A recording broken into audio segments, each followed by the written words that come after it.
कोल्हापूर जिल्हा शिवसेनेतर्फे आज नवनिर्वाचित आयुक्त यांचा सत्कार करण्यासाठी व त्यांना कोल्हापूर शहराच्या विविध विकास कामांसाठी चर्चा करण्यासाठी सर्व शिवसैनिक व पदाधिकारी आम्ही आज गेलो होतो.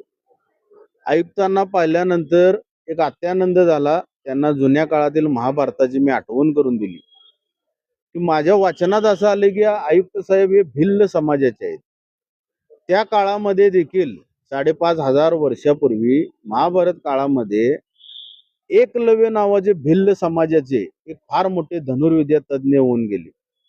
त्यांचं दुर्भाग्य असं की त्यांना गुरु कोण मिळाला नाही. त्यांनी गुरुची प्रतिमा तयार करून, द्रोणाचार्यांची प्रतिमा तयार करून स्वतःचं अस्तित्व निर्माण केलं.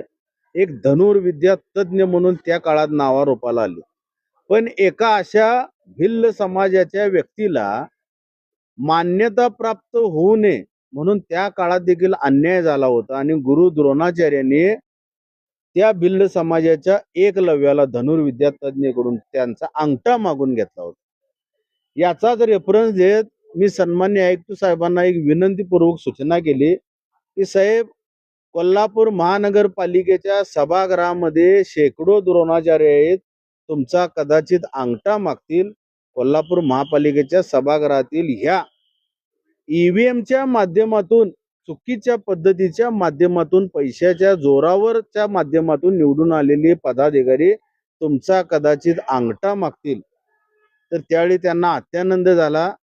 त्यांना माझी सूचनाही पटली. ते स्पष्ट म्हणले की मला उदाहरण देखील फार आवडलं की आमच्या जातीला, आमच्या प्रजातीला इथं फर्स्ट प्राधान्य दिलं जातं.